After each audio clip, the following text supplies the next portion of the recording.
मित्रों, इस संसार में समय पर जो काम दे दे वही अपना होता है। एक दृष्टांत के माध्यम से मैं एक सच्ची घटना अवगत करना चाहता हूँ। हमारी एक बहन जब वेतन लेती तो सर्वप्रथम डाकघर जाती। इससे मुझे बार बार ये विचार आता कि यह बहन विधवा हैं, इसके कोई संतान भी नहीं है, समीप का कोई संबंधी भी नहीं है, फिर डाकघर में पैसा जमा करने क्यों जाती हैं। एक बार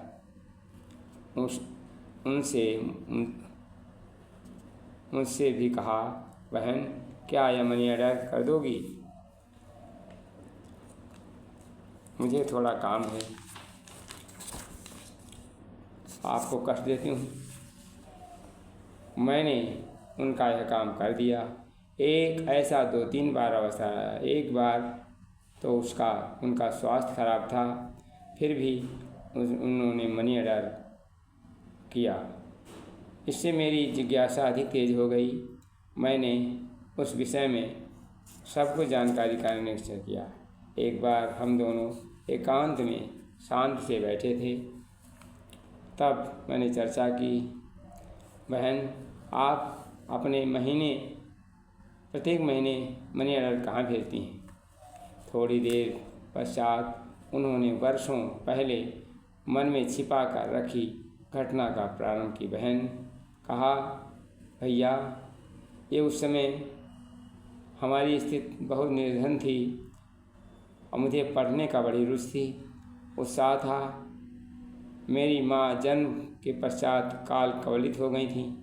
मेरे पिता समीप के संबंध में एक बहन के मेरा भार मेरा संभाल करके बड़ा किया था। मेरे पिता ने पुनः विवाह नहीं किया था, अतः उन्होंने मुझे घर के सभी काम काज बचपन सिखा दिए थे। मैंने घर के काम काज, स्कूल जाना चालू किया, पर स्थिति खराब रहने के कारण सगा संबंधी समीप नहीं आता था। जब समय खराब होता है कोई साथ नहीं देता है। मेरे पिता मजदूरी करके जैसे तैसे गुजारा करते थे। मैंने पढ़ाई में बहुत ध्यान देती, कक्षा में प्रथम आती थी। मैं और मेरे पिता सदा सादा जीवन व्यतीत करते थे, पर दुख आता तो अकेला नहीं आता, समूह के साथ आता है। इस कहावत के अनुसार मेरे पिताजी की हृदय गति से ज्ञानवृत्त हो गई। मैं पागल जैसी हो गई। उस समय मुझे आश्वासन देने हमारी वही शिक्षिका बहन मेरे घर आईं। प्रौढ़ावस्था में वे बहन मेरी पूरी परिस्थिति समझ गईं। एकाकी जीवन व्यतीत करने वाली शिक्षिका बहन ने अपने समीप अपने घर में रखकर मेरी पढ़ाई चालू रखी। उनके जीवन की मैं आशा दीपिका बनी। उनके संतान नहीं थी, दूसरे विधवा थीं। अकेले जीवन को सहारा मिला दोनों को। उनकी स्मृति आते ही आँखों में भर आते हैं। मुझे शिक्षिका ने ट्रेनिंग कराई, नौकरी दिलाई। अब वे नौकरी से अलग हो गई हैं।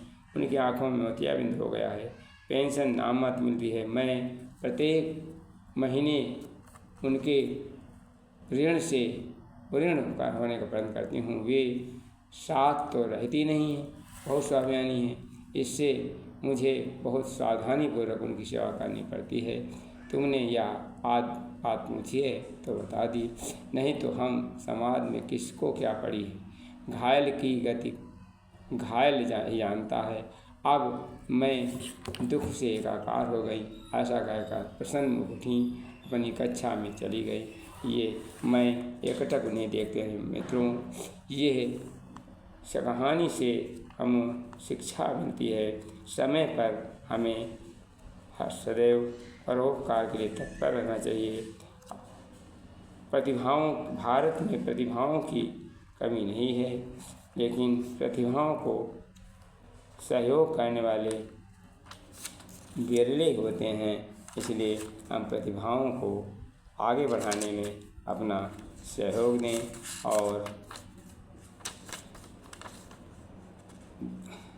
दूसरों का हित के लिए सदैव तैयार रहना चाहिए, क्योंकि औरों के हित जो मरता है, औरों के हित जो जीता है, उसका हर आंसू रामायण, प्रत्येक कर्म ही गीता है। जो तृषित किसी को देख सहज ही होता है आकुल व्याकुल, जिसकी सांसों में पर पीड़ा भरती है आतपता अतुल, वह है शंकर औरों का वेदना निरंतर पीता है, उसका हर आंसू रामायण, हर प्रत्येक कर्म ही गीता। धन्यवाद। वीडियो अधिक से अधिक शेयर करने और दूसरों के हित के लिए हम सदैव तत्पर